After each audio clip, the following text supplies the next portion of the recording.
નમસ્તે, હું ભીમાણી ધર્મિષ્ઠા. મારી યુટ્યુબ ચેનલ જી મેન્ટોરમાં આપનું સ્વાગત છે. આજે આપણે ચેપ્ટર નંબર 19 માનવ વિકાસ તેનો પાર્ટ 3 અને આજનો આપણો મુદ્દો છે માનવ વિકાસ આંક. આ માનવ વિકાસ આંક છે એ પ્રશ્ન તરીકે પૂછાય તો 4 ગુણનો પ્રશ્ન છે. આ 4 ગુણનો પ્રશ્ન પૂછાય તો એ જે હું સમજાવું છું ત્યાંથી એ મુદ્દાનો જ્યાં અંત થાય ત્યાં સુધી લખવાનો થશે, પણ આવો પ્રશ્ન ક્યારે આટલો મોટો પૂછાતો નથી. સૌ પ્રથમ આપણે જોઈ લઈએ કે માનવ વિકાસ આંક શું કામે બહાર પાડવામાં આવે છે, તો કે તેનાથી વિકસિત, વિકાસશીલ કે અવિકસિત દેશ છે તેનો ખ્યાલ આવે છે. હવે આ માનવ વિકાસ આંક સાથે 3 નિર્દેશકો જોડાયેલા છે. એના દ્વારા આ માનવ વિકાસ આંક છે બહાર પાડવામાં આવે છે. તો આયુષ્ય, શિક્ષણ અને આવક. જે દેશની આયુષ્ય, શિક્ષણ અને આવકની સ્થિતિ સારી હોય તે દેશનો માનવ વિકાસ વધુ સારો હોય. આ ત્રણેય સ્થિતિ છે જે દેશની નબળી હોય એ દેશનો માનવ વિકાસ છે નીચો હોય. એટલે આ નિર્દેશકોને ધ્યાનમાં રાખીને માનવ વિકાસ આંક બહાર પાડવામાં આવે છે. તો માનવ વિકાસનો પ્રશ્ન છે કે માનવ વિકાસ આંક સાથે સવિસ્તર સમજૂતી આપો, સમજાવો, વિસ્તૃત લખો. બરાબર, 4 ગુણના પ્રશ્ન તરીકે તમારે નોંધ કરવાની છે. હવે આ મુદ્દા છે એમાં ઘણા બધા પ્રશ્ન નીકળે છે, તો શક્ય હોય ત્યાં સુધી ટેક્સ્ટ બુકમાં એ મુદ્દા નહીં સમાય તો તમે ચોપડાની અંદર એની વ્યવસ્થિત નોંધ કરજો. જો હજુ સુધી તમે મારી ચેનલની અંદર નવા હો, સબસ્ક્રાઇબ ન કરી હોય તો સબસ્ક્રાઇબ કરો, લાઈક કરો, શેર કરો. સૌ પ્રથમ આપણે જોઈએ તો આ જે માનવ વિકાસ આંક છે એટલે કે HDI, હ્યુમન ડેવલપમેન્ટ ઇન્ડેક્સ ઇંગ્લિશમાં એને કહેવાય છે. આ HDI નો વિકાસ સૌ પ્રથમ પાકિસ્તાની અર્થશાસ્ત્રી મહબૂબ ઉલ હક દ્વારા કરવામાં આવ્યો હતો, જેને UNDP દ્વારા પ્રકાશિત કરવામાં આવેલ છે. હવે આ કદાચ મુદ્દો યાદ ન રહે તો કાંઈ નહીં, પાછું તમારી જાણ ખાતર અહીંયા મેં તમને કીધેલું છે. સૌ પ્રથમ આપણે જોયેલી છે કે માનવ વિકાસ આંકની વ્યાખ્યા શું છે. તો માનવ વિકાસના આંકના નિર્દેશકોનો સંયુક્ત રીતે ઉપયોગ કરી અને કાઢવામાં આવતા આંકને માનવ વિકાસ આંક કહે છે. આ મુદ્દાનો પહેલો મુદ્દો, વ્યાખ્યા પછીનો પહેલો મુદ્દો શરૂ થાય છે. તો 1 ગુણની અંદર માનવ વિકાસ આંક વાળી વ્યાખ્યા પણ યાદ રાખવાની છે. માનવ વિકાસ આંકની સૌપ્રથમ વિભાવના નોબેલ પારિતોષિક વિજેતા ભારતીય મૂળના અર્થશાસ્ત્રી અમર્ત્ય સેને કરી હતી. 1 માર્કનો પ્રશ્ન. માનવ વિકાસ આંકની સૌપ્રથમ વિભાવના યાની કે વ્યાખ્યા કોણે આપી હતી? તો અમર્ત્ય સેન. પ્રશ્ન એમ પણ પૂછાય, ભારતમાં નીચેનામાંથી કયા અર્થશાસ્ત્રીને નોબેલ પારિતોષિક મળેલું છે? તો પણ અમર્ત્ય સેન. શોર્ટ ક્વેશ્ચન ખાસ યાદ રાખવાનો છે. તેમની મદદથી એટલે કે તે અન્વયે ઈસવીસન 1990માં પ્રથમ માનવ વિકાસ અહેવાલ પ્રકાશિત કરવામાં આવ્યો હતો. 1 માર્કનો પ્રશ્ન. માનવ વિકાસ અહેવાલ ક્યારે પ્રકાશિત કરવામાં આવ્યો હતો? પહેલો માનવ વિકાસનો અહેવાલ 1990માં. Short question. એ પછી દર વર્ષે સંયુક્ત રાષ્ટ્ર વિકાસ કાર્યક્રમ united nations development programme UNDP દ્વારા માનવ વિકાસ અહેવાલ પ્રસિદ્ધ કરવામાં આવે છે. તો 1 માર્કનો પ્રશ્ન કે માનવ વિકાસ અહેવાલ છે એ કોણ દર વર્ષે બહાર પાડે છે, પ્રસિદ્ધ કરે છે? તો શોર્ટ ક્વેશ્ચનની અંદર યાદ રાખવાનું છે સંયુક્ત રાષ્ટ્ર વિકાસ કાર્યક્રમ UNDP. ખાલી UNDP તમને ઓપ્શનની અંદર પૂછાય તો પણ તમને આવડતું હોવું જોઈએ, અથવા શોર્ટ ક્વેશ્ચનની અંદર એમ ન પૂછાય તો તમારે લખવાનું છે સંયુક્ત રાષ્ટ્ર વિકાસ કાર્યક્રમ. ફૂલ ફોર્મ પણ લખી શકો, ગુજરાતીમાં લખી શકો ને શોર્ટ UNDP લખો તો પણ સાચું પડે. ત્યાર પછી ચોથો મુદ્દો. તેમાં વિશ્વના જુદા જુદા દેશોના વિકાસના વિભિન્ન નિર્દેશકોના આધારે એક વૈશ્વિક વિશ્લેષણ રજૂ કરવામાં આવે છે. હવે જે વિશ્વના જુદા જુદા કઈ દેશો છે તો એ દેશોનો માનવ વિકાસ જે કઈ છે, બરાબર, તો એ જુદા જુદા દેશની અંદર નિર્દેશકો જુદા જુદા પણ હોઈ શકે, બરાબર. તો વિભિન્ન નિર્દેશકોના આધારે એક વિશ્વ લેવલે એનું અલગ અલગ વિશ્લેષણ કરી અને એને રજૂ કરવામાં આવે છે. પણ આ 3 તો મુખ્ય હોય જ છે. 3 નિર્દેશકો જે છે એ મુખ્ય નિર્દેશકો છે. ત્યાર પછીનો મુદ્દો. સંયુક્ત રાષ્ટ્ર વિકાસ કાર્યક્રમ એટલે કે UNDP દ્વારા પ્રકાશિત થયેલ પ્રથમ માનવ વિકાસ અહેવાલમાં માનવ વિકાસ આંક હ્યુમન ડેવલપમેન્ટ ઇન્ડેક્સ HDI માટે આ 3 નિર્દેશકોનો સંયુક્ત રીતે ઉપયોગ કરવામાં આવ્યો હતો. એટલે કે સંયુક્ત રાષ્ટ્ર વિકાસ કાર્યક્રમે જ્યારે આ પ્રથમ માનવ વિકાસ અહેવાલ બહાર પાડ્યો ત્યારે એને કયા 3 નિર્દેશકોનો ઉપયોગ કર્યો હતો? શોર્ટ માર્ક 1 માર્કનો પ્રશ્ન. જ્યારે પ્રથમ અહેવાલ બહાર પાડ્યો, પ્રસિદ્ધ કર્યો, ત્યારે કયા નિર્દેશકોનો ઉપયોગ કર્યો હતો? તો કે સરેરાશ આયુષ્ય એટલે કે આરોગ્ય, બીજું શિક્ષણ સંપાદન એટલે કે જ્ઞાન, ત્રીજું જીવન ધોરણ એટલે કે માથાદીઠ આવક. આ ત્રણેય નિર્દેશકોના સંયુક્ત આંકના આધારે કોઈ દેશનો માનવ વિકાસ આંકનો ક્રમ નક્કી કરવામાં આવતો હતો. આ પદ્ધતિ ઈસવીસન 2009 સુધી અમલમાં રહી. આવા ત્રણેય નિર્દેશકોનો સંયુક્ત ઉપયોગ કરી અને તેના આધારે માનવ વિકાસ આંકનો ક્રમ નક્કી કરી અને જે તે દેશ જે ક્રમની અંદર આવતો હતો એ પ્રમાણે એનો ક્રમ આપવામાં આવતો હતો. હવે 2009 સુધી જે પરિસ્થિતિ હતી એ આ 3 નિર્દેશકોને ધ્યાનમાં રાખીને માનવ વિકાસ અહેવાલ છે, આંકનો અહેવાલ છે, બહાર પાડવામાં આવતો હતો. તો 1 માર્કનો પ્રશ્ન છે, 2 માર્કનો પ્રશ્ન છે, માનવ વિકાસ આંક શું છે? 2 ગુણના પ્રશ્નમાં તમને એમ પૂછે તો તમે શું લખશો? તો આમાંથી જ એમનો જવાબ આવી જાય છે. પ્રશ્ન જવાબ એમ યાદ રાખવાનો છે, સંયુક્ત રાષ્ટ્ર વિકાસ કાર્યક્રમ દ્વારા ઈસવીસન 1990 પ્રકાશિત થયેલા અહેવાલમાં માનવ વિકાસની ગણતરી કરવા માટે 3 નિર્દેશકો દર્શાવ્યા છે: સરેરાશ આયુષ્ય, શિક્ષણ સંપાદન અને જીવન ધોરણ. આ ત્રણેય નિર્દેશકોનો સંયુક્તપણે ઉપયોગ કરી કાઢવામાં આવતા આંકને માનવ વિકાસ આંક કહે છે. આગળ આપણે વ્યાખ્યા જોઈ ગયા. આ ત્રણેય નિર્દેશકોનો સંયુક્ત આંકના આધારે કોઈ પણ દેશનો માનવ વિકાસનો ક્રમ નક્કી કરવામાં આવે છે. એટલે કે માનવ વિકાસની અંદર એક દેશ છે કેટલામાં ક્રમે આવે છે. કોઈ પણ દેશના વિકાસની વ્યૂહરચના ઘડવામાં માનવ વિકાસ આંક નિર્ણાયક ભૂમિકા ભજવે છે. હવે કોઈ દેશે વિકાસના કાર્ય કરવા હોય તો પોતાનું સ્થાન માનવ વિકાસ આંકની અંદર કયા ક્રમે છે એને ધ્યાનમાં રાખીને કોઈ નવું આયોજન કરી શકે છે. એટલે ખૂબ આ માનવ વિકાસ આંકનો અહેવાલ છે, જે તે દેશનો જે કંઈ ક્રમ છે એ આપે છે, એ ખૂબ જ એના દેશના વિકાસ માટેની યોજનાઓને ઘડવા માટે, આયોજન બનાવવા માટે ઉપયોગી બને છે. તો 1 માર્કનો પ્રશ્ન પણ યાદ રાખવાનો છે. કયા 3 નિર્દેશકો 2009 સુધી ચાલતા હતા, અમલમાં મૂકેલા હતા? તો આ 3: સરેરાશ આયુષ્ય, શિક્ષણ સંપાદન અને જીવન ધોરણ એટલે કે માથાદીઠ આવક. હવે ત્યાર પછીનો મુદ્દો આપ્યો છે એ છે ઈસવીસન 2010 થી માનવ વિકાસ આંકની ગણતરી માટે નીચે મુજબના 3 નવા નિર્દેશકોનો ઉપયોગ કરવામાં આવે છે. આ પ્રશ્ન કેવી રીતે યાદ રાખવાનો છે? 2009 સુધી આગળના. હવે 2010 થી માનવ વિકાસ આંકની ગણતરી માટે જે નિર્દેશકો નક્કી થયેલા છે એની ચર્ચા હવે આપણે કરવાની છે. હવે અહીંયાથી આપણે આખો પ્રશ્ન છે એ ફરી પાછો યાદ રાખીશું. આગળ આપણે જે માનવ વિકાસ આંક સાથે સવિસ્તાર સમજૂતી આપો, જણાવો જે કીધું, બરાબર? તો એ જે સવિસ્તાર સમજૂતી આપવાની વાત કરી હતી એ મુદ્દો તો કન્ટિન્યુ ચાલુ છે, પણ હવે અહીંયાથી જે અપેક્ષિત આયુષ્ય અંક છે ત્યાંથી ફરી પાછો પ્રશ્ન શરૂ થાય છે. હવે ત્યાંથી જે પ્રશ્ન શરૂ થાય ને એ IMP 3 ગુણના પ્રશ્ન તરીકે યાદ રાખવાનો છે.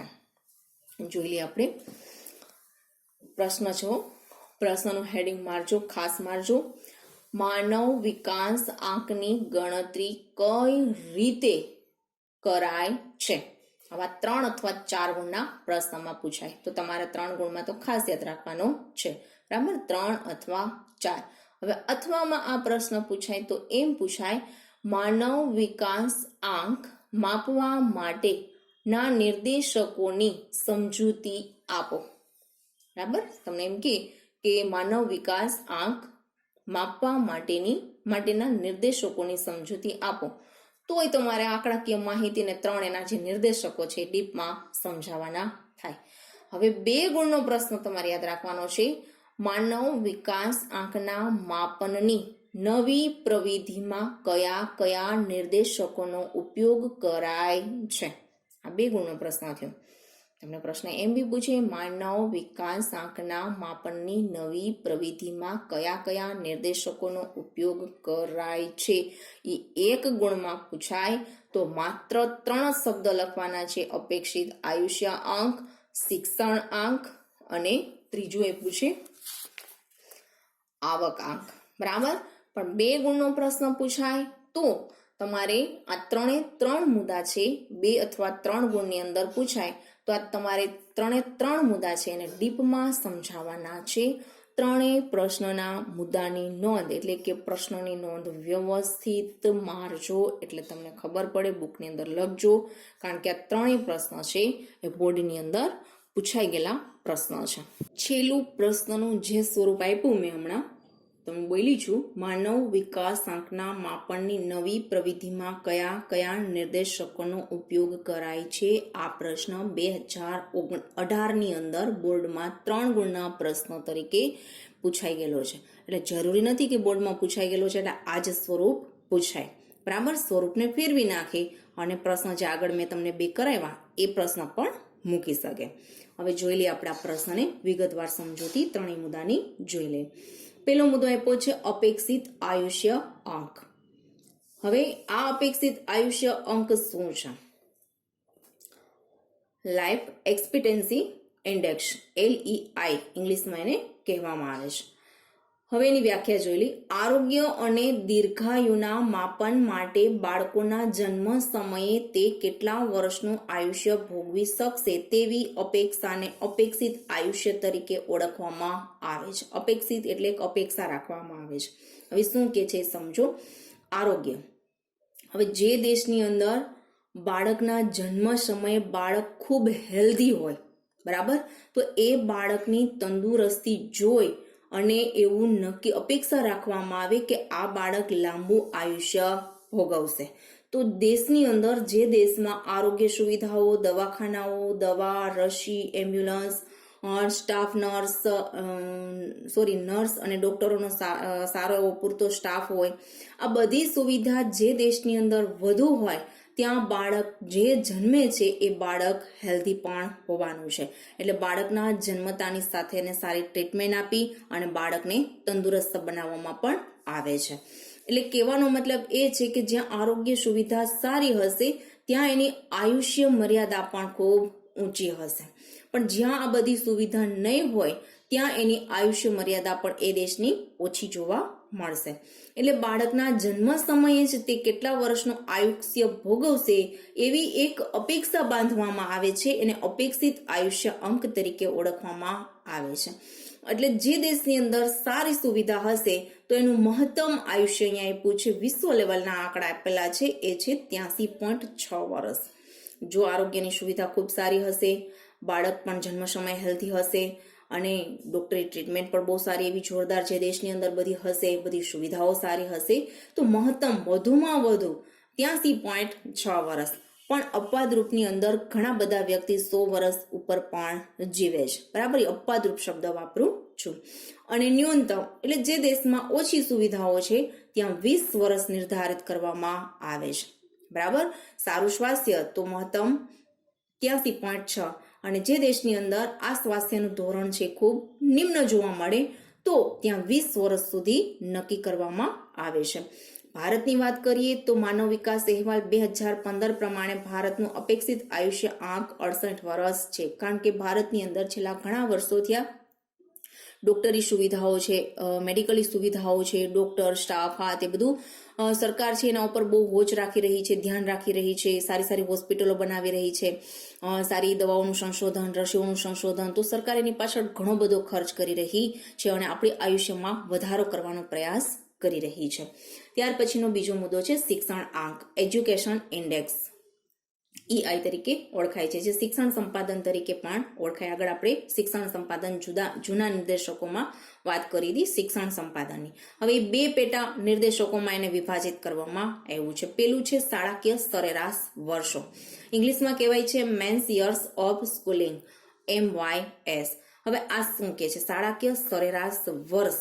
બરાબર, 25 વર્ષની પુખ્ત વ્યક્તિએ શાળામાં વિતાવેલા વર્ષો. 25 વર્ષની અહીંયા વિશ્વ લેવલની વાત કરી છે કે વિશ્વ લેવલે 25 વર્ષની જેટલી વ્યક્તિ હોય એનું કેલ્ક્યુલેશન કરવામાં આવે કે ભાઈ આટલા કરોડ કે આટલા લાખ છે એ 25 વર્ષની વ્યક્તિ છે. હવે આ 25 વર્ષની પોતાના સમયગાળામાં શાળામાં કેટલા વર્ષ વિતાવ્યા એટલે કે કેટલા વર્ષ અભ્યાસ કર્યો. તો એવું કેલ્ક્યુલેશન કરતા જાણવા મળ્યું કે ઉચ્ચતમ વધુમાં વધુ સરેરાશ આપણે ગણીએ છીએ તો એમાં પીએચડી વાળા વ્યક્તિ એ હોય, બરાબર, પણ અહીંયા સરેરાશ કહીએ છીએ, બરાબર. તો ઉચ્ચતમ 13.3 એટલે કે કોલેજ સુધી પહોંચી ગયા છે. કોલેજ પૂર્ણ કરી એવું નથી કહેતી, કોલેજમાં પહોંચી ગયા છે, 12 ધોરણ અપ એ લોકો છે. ન્યૂનતમ 0 વર્ષ નક્કી થયેલા છે, બરાબર, ન્યૂનતમ 0 વર્ષ જોવા મળે છે. હવે માનવ વિકાસ અહેવાલ પ્રમાણે ભારતની વાત કરીએ તો 2015 પ્રમાણે ભારતમાં 5.4 સરેરાશ વર્ષ થાય છે. શાળાકીય સરેરાશ વર્ષ એટલે કે 25 વર્ષની ભારતની જેટલી વ્યક્તિ છે એ વ્યક્તિની ગણતરી કરી એમાંથી 5.4 વર્ષ જ આપણા લોકો સરેરાશ શાળાની અંદર વિતાવે છે. એટલે પ્રાઇમરી એજ્યુકેશન પણ આપણે પૂર્ણ કરતા નથી સરેરાશ સંખ્યાની દ્રષ્ટિએ જોઈએ તો. ત્યાર પછી અપેક્ષિત શાળાકીય વર્ષ, અહીંયા અપેક્ષા રાખવાની વાત કરીશ. Expected years of schooling EYS. 5 વર્ષનું બાળક પોતાના જીવનના કેટલા વર્ષો શાળામાં વિતાવશે તે વર્ષોને અપેક્ષિત શાળાકીય વર્ષ કહેવાય છે. જો એમાં આપણે બાળકની હેલ્ધી જોઈ અને અપેક્ષા રાખવામાં આવી કે એનું આયુષ્ય આટલું થશે. અહીંયા પણ 5 વર્ષના બાળકની બૌદ્ધિક શક્તિ જોઈ, એની ટેલેન્ટ, એની ચંચળતા જોઈ અને એના ઉપરથી એવી અપેક્ષા રાખવામાં આવે છે કે આ બાળક છે શાળામાં આટલા વર્ષ વિતાવશે, બરાબર. એટલે 5 જ વર્ષ, જ્યારે આપણે એને પહેલા ધોરણમાં લઈએ છીએ ત્યારે 5 વર્ષનું બાળક હોય તો પહેલા ધોરણમાં એડમિશન આપવામાં આવે છે. તો આ 5 વર્ષનું બાળક પોતાના જીવનના કેટલા વર્ષ શાળામાં વિતાવશે. ઓમાં આપણે 25 વર્ષના વ્યક્તિ થઈ ગયા હતા અને એ 25 વર્ષના વ્યક્તિએ કેટલા વિતાવ્યા, બરાબર, એની ગણતરી આ કેટલા વિતાવશે, બરાબર, એવી અપેક્ષા રાખવામાં આવે છે. એટલે ભાવિની વાત કરી છે કે ભવિષ્યમાં કેટલા વર્ષ વિતાવશે. તમને મુદ્દો છે એ સમજાઈ ગયો હશે. તેમાં સૌથી મહત્તમ 18 વર્ષ નક્કી થયેલા છે અને ન્યૂનતમ 0. 18 વર્ષ એટલે તમે મારા ખ્યાલ મુજબ માસ્ટર ડિગ્રી સુધી આપણે પહોંચી ગયા એટલે પૂરેપૂરો અભ્યાસ, બરાબર. બાળકની ટેલેન્ટ અને ચંચળતા જોઈને જ્યાં જે દેશનું એજ્યુકેશન બહુ ટોપ લેવલનું હોય, સારું હોય, તો ત્યાં એ વ્યક્તિ છે માસ્ટર ડિગ્રી સુધી અભ્યાસ કરે છે એટલે કે સંપૂર્ણપણે કોઈ એક ક્ષેત્રમાં પારંગત બને છે. 18 વર્ષ નક્કી થયેલા છે. ન્યૂનતમ છે 0 છે. ભારતની વાત કરીએ તો 11.7 છે. એટલે આપણો ભારતની અંદર આ એજ્યુકેશન લેવલ ઘણું નીચું ગણાય. આપણે 12 ધોરણનો અભ્યાસ પણ પૂર્ણ કરતા નથી, બરાબર. એટલે આપણું જે કરે છે એ અપવાદ રૂપની અંદર આવે છે, એની સંખ્યા ઘણી ઓછી છે. પણ જે લોકો છે અભ્યાસ નથી કરતા એ 12 ધોરણ સુધી પણ પહોંચી શકતા નથી. એટલે બાળકની કન્ડિશન જોઈ, બૌદ્ધિક શક્તિ જોઈ અને ભારતનું કેલ્ક્યુલેશન કરીએ તો ભારતમાં 11.7 વર્ષ નક્કી થયેલા છે. શોર્ટ ક્વેશ્ચન 11.7 વાળો યાદ રાખવાનો છે. આગળ 68 વાળો છે એ પણ ભારતનો જે આયુષ્ય મર્યાદા છે કેટલા વર્ષ છે તો આપણે 68 વર્ષ યાદ રાખવાની છે શોર્ટ ક્વેશ્ચનની અંદર. અહીંયા શોર્ટ ક્વેશ્ચનની અંદર ઇકોનોમિક્સના આંકડાકીય માહિતી બહુ ઓછી પૂછાય છે, પણ જે હું કહું એટલા શોર્ટ ક્વેશ્ચન તમારે ટીક માર્ક કરતા જવાના છે. ત્યાર પછીનો આપણો ત્રીજો મુદ્દો છે, ત્રીજો નિર્દેશાંક છે આવક આંક, જેને આપણે ઇન્કમ ઇન્ડેક્સ તરીકે ઓળખીએ છીએ, બરાબર. શોર્ટમાં એને II તરીકે ઓળખાય છે, જેને ગુજરાતીમાં આપણે જીવન ધોરણ, આગળ આપણે મુદ્દો કીધો હતો જીવન ધોરણ. આવક આંક કોને કહેવામાં આવે છે તો આવક આંકની અંદર જોઈએ તો જીવન નિર્વાહના માપન માટે માથાદીઠ કુલ ઘરેલું પેદાશ, એને ઇંગ્લિશમાં કહેવાય છે ગ્રોસ ડોમેસ્ટિક પ્રોડક્ટ પર કેપિટા GDP, બરાબર, ને માથાદીઠ કુલ રાષ્ટ્રીય આવક તો એને ઇંગ્લિશમાં કહેવાય છે ગ્રોસ નેશનલ ઇન્કમ પર કેપિટા GNI. આ બંને સાથે જોડવામાં આવે છે ત્યારે આવક આંક નીકળે છે. આ બંને સાથે જોડવામાં આવે છે. હવે જુઓ, માનવ વિકાસ અહેવાલ 2015માં ભારતની માથાદીઠ કુલ રાષ્ટ્રીય આવક $5,497 અને માથાદીઠ કુલ ઘરેલું પેદાશ $5,238 છે. બરાબર. હવે પેલા તો રાષ્ટ્રીય આવક કોને કહેવાય? માથાદીઠ કુલ રાષ્ટ્રીય આવક. આપણા દેશની અંદર 3 ક્ષેત્રમાંથી આવક મેળવીએ છીએ. એક છે પ્રાથમિક ક્ષેત્ર, બીજું દ્વિતીય અને ત્રીજું સેવાકીય માધ્યમ. પેલું પ્રાથમિક છે, એમાં ખેતી, જંગલ, પશુપાલન, ખનન પ્રવૃત્તિ વગેરે જેવી પ્રવૃત્તિ. બરાબર. અને દ્વિતીયની અંદર આવશે તમામ પ્રકારના ઉદ્યોગો. અને ત્રીજા ક્ષેત્રની અંદર, સેવાકીય ક્ષેત્રની અંદર આવશે તમામ પ્રકારના ગવર્મેન્ટ કર્મચારીઓ. તો આ ત્રણેય ક્ષેત્રમાંથી સરકારને આવક થાય છે. બરાબર. ચાહે ટેક્સના સ્વરૂપમાં થતી હોય કે સરકારની પોતાની મિલકત હોય, એમાંથી પણ એને આવક મળતી હોય. તો છેલ્લું જે માધ્યમ છે સેવાકીય માધ્યમ, એમાં સરકારને સૌથી વધુ આવક ત્રણેય ક્ષેત્રમાંથી મળતી હોય તો એ છે સેવાકીય ક્ષેત્ર. તો આ બધા ક્ષેત્રમાંથી જે મળતી આવક છે એને કુલ રાષ્ટ્રીય આવક કહેવાય છે. હવે આ કુલ રાષ્ટ્રીય આવકનો આંક જે આવે અને એને ભાગ્યા દેશની કુલ વસ્તી છે, એને ભાગાકાર કરવામાં આવે કુલ વસ્તી વડે, તો એ વસ્તી અને આ બંને વચ્ચે જે આવક અને જનસંખ્યા બંનેનો જે ભાગાકાર થાય અને જે આંક મળે એને માથાદીઠ કુલ રાષ્ટ્રીય આવક કહેવાય છે. તો શોર્ટ ક્વેશ્ચન યાદ રાખવાનો છે. માથાદીઠ કુલ રાષ્ટ્રીય આવક ભારતની કેટલી? 2015ના અહેવાલ પ્રમાણે તો $5,497. આ વાર્ષિક હોય છે. આપણું વર્ષ એટલે કે વિશ્વની અંદર, અને આપણું વર્ષ ચાલુ થાય છે 1 એપ્રિલથી 31 માર્ચ સુધી. બરાબર. નવું વર્ષ 1 એપ્રિલથી શરૂ થાય છે અને આ દર વર્ષે આ આંકડાની અંદર ચેન્જીસ થતું હોય છે. તો એક વર્ષની આ આવક ગણાય છે. માથાદીઠ એટલે વ્યક્તિગત. હવે માથાદીઠ કુલ ઘરેલું પેદાશ. ઘરેલું પેદાશ એટલે શું? હવે અહીંયા ઘરેલું પેદાશ એટલે આપણી સીમામાં, આપણા દેશની બોર્ડરની અંદર ઉત્પાદિત થતી વસ્તુઓ. જે વ્યક્તિ પોતાની રીતે, પોતાની આવડત પ્રમાણે જે વસ્તુનું ઉત્પાદન કરે, એટલે કે દેશની સીમાની અંદર દેશના લોકો દ્વારા કે બહારના કોઈ વ્યક્તિઓએ ભારતની અંદર આવીને કોઈ મૂડીરોકાણ કરેલું હોય તો એ લોકો જે ઉત્પાદન કરે એ, એટલે મતલબ યાદ એમ રાખવાનું છે કે ભારતની અંદર પછી ભારતના લોકો દ્વારા ઉત્પાદન થતું હોય અથવા બહારથી વિદેશના લોકો દ્વારા ભારતની અંદર આવીને ઉત્પાદન થતું હોય તો એને જે ઉત્પાદન થાય એને કુલ ઘરેલું પેદાશ કહેવામાં આવે છે. બરાબર. હવે માથાદીઠ કુલ ઘરેલું પેદાશ. હવે ઉત્પાદન કરવા માટે ખર્ચ કરવો પડે છે, એટલે કે મૂડીરોકાણ કરીએ છીએ. તો આપણે અહીંયા માથાદીઠ કુલ ઘરેલું જે પેદાશ થાય છે, ઉત્પાદન થાય છે, એ ખર્ચની અંદર જોઈએ તો $5,238 છે. તો સામે આપણી આવક કેટલી છે? 5,497. તો આપણી સ્થિતિ આવક આંકની દ્રષ્ટિએ જોઈએ તો સારી છે. તમને સમજાઈ ગયું હશે. રાષ્ટ્રીય આવક એટલે દેશની કુલ આવક. પણ દેશની જે કુલ આવક છે એમાં આપણે 3 ક્ષેત્રની વાત કરી, પણ એક વસ્તુ એ યાદ રાખવાની છે, કુલ રાષ્ટ્રીય આવકની અંદર આપણા લોકો કોઈ વિદેશની અંદર કમાવા માટે ગયા હોય અને કમાઈને આપણા દેશની અંદર આવે તો એ પણ રાષ્ટ્રીય આવકમાં ગણાય છે. બરાબર. એ દેશની કુલ આવકમાં ગણાય છે. પણ ઘરેલું પેદાશમાં એમ યાદ રાખવાનું છે કે બહારના લોકો આપણા દેશની અંદર મૂડીરોકાણ કરે. બરાબર. બહારના લોકો આપણા દેશની અંદર મૂડીરોકાણ કરે અને પેદાશ કરે, આપણા લોકો પણ કરે, તો એને ઘરેલું પેદાશમાં લેવાનું છે.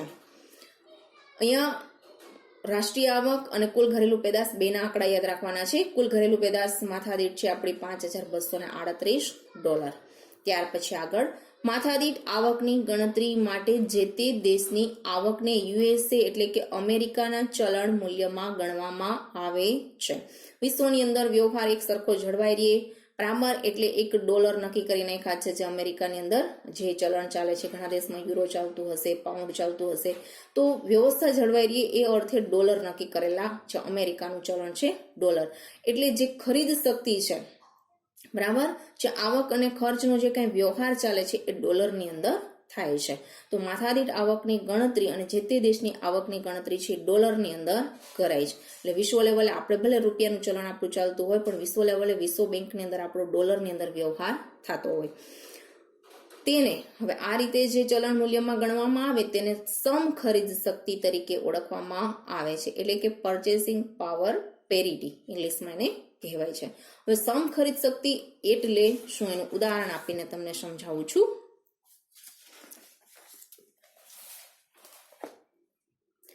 સમ ખરીદ શક્તિ એટલે કોઈ પણ બે દેશોના ચલણના એકમોની સરખી ખરીદ શક્તિ. હવે કોઈ પણ બે દેશ એટલે આપણે ભારત અને અમેરિકાનું ઉદાહરણ લઈએ છીએ. અમેરિકા $1 ખર્ચ કરે એટલે 5 કિલો ઘઉં ખરીદે છે, એટલે કે $1 વડે 5 કિલો ઘઉં ખરીદે છે.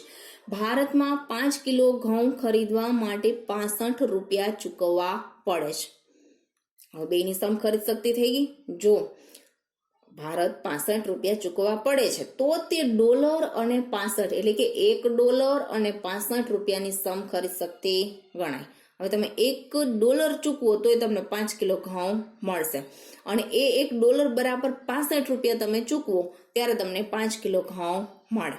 બરાબર, એનું ચલણ મૂલ્ય આ રીતે ડોલરમાં નક્કી થાય છે. અહીંયા આપણો ટોપિક પૂર્ણ થાય છે. નેક્સ્ટ વિડીયોની અંદર નવા મુદ્દા સાથે ફરી મળીશું. Thank you.